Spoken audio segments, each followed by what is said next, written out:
मलिका Elizabeth II दुनिया की सबसे मशहूर नोबल वुमेन थी जिसकी डेथ 8 सितंबर 2022 को हुई। मलिका ने बरतानिया के तख्त पर तकरीबन 70 साल राज किया, जिससे वो दुनिया में सबसे लंबे अरसे तक हुक्मरानी करने वाली बादशाह बन गईं। मलिका ने जिंदगी कैसी गुजारी और उसकी डेली लाइफ दरअसल कैसी थी, इसे हर रोज कौन सी ड्यूटीज करनी पड़ती थीं और मलिका अपना फारग वक्त कैसे गुजारती थीं, हम आज की इस वीडियो में आपके इन सवालात का जवाब देंगे।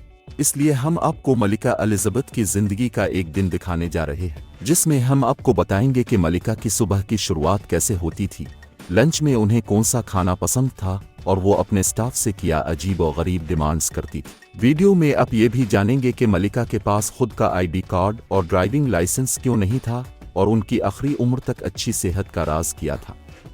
लिहाजा देखते रहें गुड टू नो और हमें कमेंट्स में बताएं कि अगर आप एक दिन के लिए बादशाह या मलिका बन सकते तो आप क्या करते। आइए मलिका एलिजाबेथ II की डेली लाइफ से शुरू करते हैं। बकिंघम पैलेस 17वीं सेंचुरी में टाउन हाउस के तौर पर बनाया गया था। ये बिल्डिंग ब्रिटिश बादशाह की ऑफिशियल रेजिडेंस और मलिका की वर्क प्लेस थी। वो विंडसर कासल, स्कॉटलैंड के बालमोरल कासल और नॉरफोलिक में सैंड्रनहम हाउस में भी काफी वक्त गुजारती थीं। बकिंघम पैलेस में 3 फ्लोर्स पर 650 मुख्तलिफ कमरे हैं। पैलेस का अपना पोस्ट ऑफिस, एक सिनेमा, एक स्विमिंग पूल, न्यूक्लियर बंकर और 16 हेक्टेयर का गार्डन भी है। मलिका प्राइवेट मकासद के लिए महल के नॉर्थ हिस्से में एक छोटा सा स्वीट इस्तेमाल करती थी। वो यहाँ अपने कुत्तों के साथ रहती थी, जिनसे वो हर चीज से ज्यादा प्यार करती थी। वो बचपन से ही कोरगेस के लिए पागल थी, जिसके बारे में कहा जाता है कि उसके पास 30 से ज्यादा थे। बकिंघम पैलेस में कुत्तों के बारे में भी कहा जाता है कि उनका अपना कमरा है। अगरचे मलिका घर के सिर्फ एक छोटे से हिस्से में रहती थी, लेकिन इसका एक सख्त रूल था जिसकी मुलाजमीन को बकिंघम पैलेस के हर हिस्से में पाबंदी करनी पड़ती थी, और वो है विंडोज बंद रखना। खास तौर पर पैलेस की सामने की विंडोज सिर्फ खास टाइम में ही खुल सकती हैं, वरना बिल्डिंग की जाहिरी शक्ल खराब दिखाई देती। अब वापस मलिका की डेली लाइफ रूटीन की तरफ आते हैं, जिसमें स्केड्यूल और प्रोटोकॉल शामिल होता था। मॉर्निंग पहले से ही सख्ती से स्केड्यूल होती थी।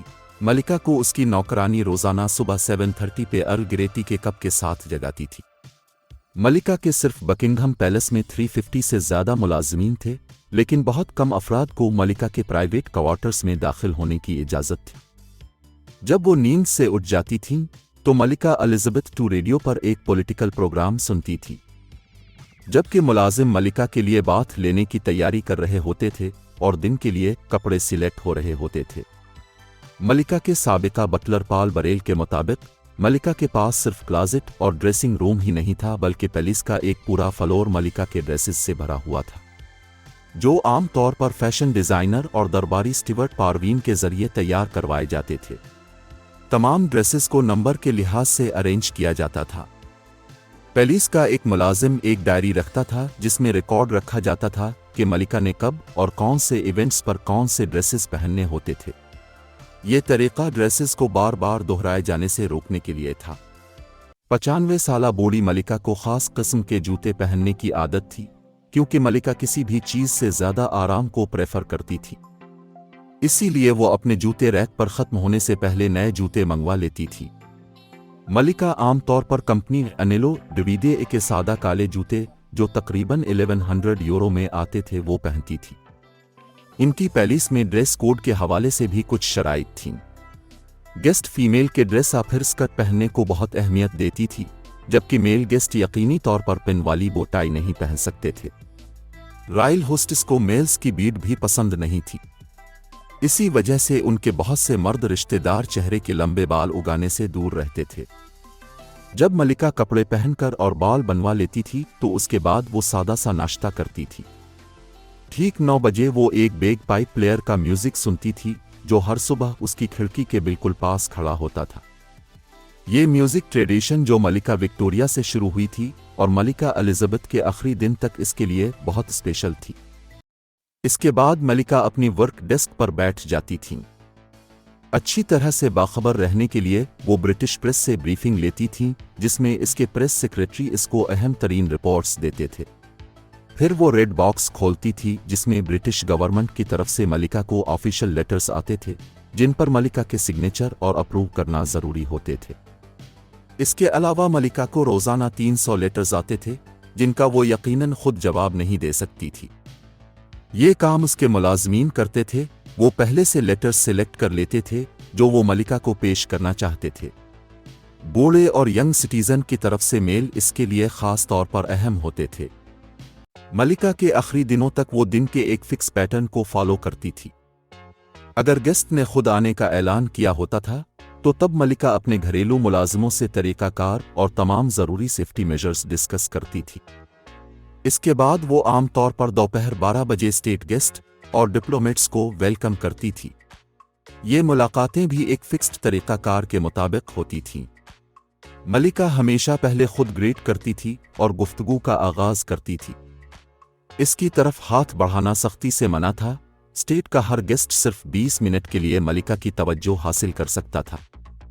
यकीनन ये मुलाकातें प्राइवेट कमरों में नहीं होती थीं बल्कि पैलेस के स्टेट रूम्स में होती थीं, यानी लग्जरियस फर्निश्ड कमरों में। इन कमरों में इंग्लैंड और फ्रांस के शानदार फर्नीचर के अलावा रॉयल कलेक्शन के प्राइस लेस पीसेस जैसे कि रेम्ब्रेंट और रूबेंस की पेंटिंग्स भी मौजूद हैं। रॉयल आर्ट कलेक्शन दुनिया की अहम तरीन आर्ट कलेक्शंस में से एक है जो 1,30,000 एग्जीबिशन पर मुश्तमिल है, जिसकी वर्थ 12.5 बिलियन यूरो है। स्टेट मीटिंग्स, पब्लिक अपीयरेंसेस और स्टेट बैंक्वेट में मलिका यकीनन हमेशा अच्छे से पेश आती थीं। ज़ाहिरी तौर पर तो ऐसा ही लग रहा होता था, लेकिन मलिका अपने मुलाजिमीन को बताने के लिए कोड्स का इस्तेमाल करती थीं कि वो वाकई कैसा महसूस कर रही होती थी। इसका टूल उसका हैंड बैग था जिसके बगैर वो कभी कहीं नहीं जाती थी। जब वो अपना पर्स एक हाथ से दूसरे हाथ में बदलती थीं तो इसका मतलब होता था कि मैं बोर हो गई हूँ। जब वो अपना बैग एक मेज पर रखती थीं तो कहती थीं कि मैं घर जाना चाहती हूँ। इसके बाद इसका स्टाफ इस बात को यकीनी बनाता था कि मलिका को इस परेशानी से आज़ाद करवाया जाए। फिर इसका एक मुख्तसर वक्फे का वक्त हो जाता था। इससे पहले कि वो लंच खाए, मलिका को कॉकटेल की शक्ल में थोड़ी रिफ्रेशमेंट की ज़रूरत होती थी। कहा जाता है कि मलिका तकरीबन हर रोज़ एक बड़ा गिलास अपेरिटिव डूबने का पीती थी जो लेमन के एक टुकड़े 2 आइस बॉल्स से गार्निश किया हुआ होता था। जी हाँ, आपने बिल्कुल सही सुना। मलिका अपने ड्रिंक्स को सिर्फ आइस बॉल्स से ठंडा करती थी, जिसकी वजह यह बताई जाती है कि वो अपने गिलास में आइस क्यूब्स की आवाज को पसंद नहीं करती थी। मलिका के शौहर प्रिंस फिलिप के बारे में कहा जाता है कि उन्होंने एक ऐसी मशीन ईजाद की थी जो उनकी बीवी के लिए कड़वी आइस तैयार करती थी। इसके बाद मलिका खाना खाती थी। वो इंग्रेडिएंट्स की फ्रेशनेस को बहुत अहमियत देती थी। मलिका अपनी ज़मीनों पर उगाई और काटी गई खुराक को तरजीह देती थी। मलिका ख़ास तौर पर स्कॉटलैंड में बालमोरल कैसल की ज़मीन पर उगने वाली सब्जियों को पसंद करती थी। ताहम शेफ को हमेशा गार्लिक के बगैर खाना बनाना पड़ता था।